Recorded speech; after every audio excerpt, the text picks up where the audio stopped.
I broke into a sealed-off room in my high school, and I regret it. It started as something dumb we thought would be fun. You know, a typical high school prank. But what we found in room 214 is something that still haunts me to this day. I was a junior at high school. There were always these rumors about the school being haunted. Stories about a janitor who disappeared or a student who went missing decades ago. We never took them seriously, though. They were just stories, you know? But there was one place we were always curious about, room 214. The room had been locked up for years. Nobody knew why, and the teachers avoided talking about it. That Friday night after a basketball game, me, my friends Kevin, Sarah, and Luke decided to see what was inside. Luke, being the usual instigator, dared us to break in. So we did. It didn't take much effort to pick the lock, and the door creaked open like it hadn't been touched in decades. Inside, everything was covered in dust. It was just a normal classroom, or at least it looked that way. But something about the air felt heavy. There was a chill in the room that didn't match the weather outside. I was about to joke that there was nothing scary in there when Sarah pointed out something strange. A desk in the back corner. Unlike the other desks, this one was much older and covered in weird carvings, symbols I didn't recognize. Luke pulled out a Ouija board from his backpack. "Let's see if the rumors are true," he said, smirking.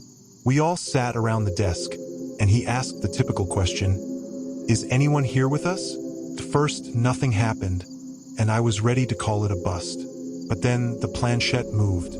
Slowly, it spelled out one word, "Stay." We all immediately pulled our hands away, looking at each other. "Who's messing with this?" I asked, but nobody said anything. I could tell by their faces that they were just as freaked out as I was. That's when things started to get really weird. The lights flickered, and there was a loud bang from the corner of the room. Kevin pulled out his phone to use the flashlight, but the screen was just static. The temperature dropped even more, and we could see our breath in the air. We ran for the door, but it wouldn't budge. No matter how hard we pulled, it was like the door had sealed itself shut. Then we heard it, a slow scraping sound coming from the back of the room. We turned around, and that old desk, it was moving. It was dragging itself across the floor, inching closer to us. We were frozen in shock, watching as it creaked toward the center of the room.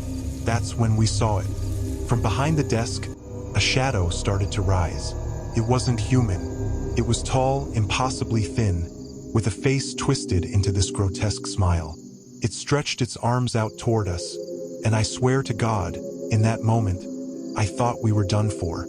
Kevin screamed, and we all bolted for the windows. Luke grabbed a chair and smashed the glass. We didn't care about the cuts from the shards, we just had to get out. We scrambled through the window, and as we ran across the field, we could hear something banging against the glass, like it was trying to follow us.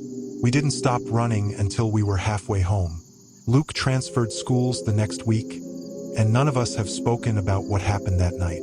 They sealed off room 214 again, and as far as the school is concerned, it was just a case of vandalism. But we know the truth.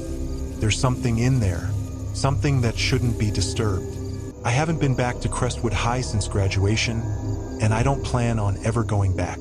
If you ever hear about a sealed-off room in your school, don't go inside. Some things are better left alone.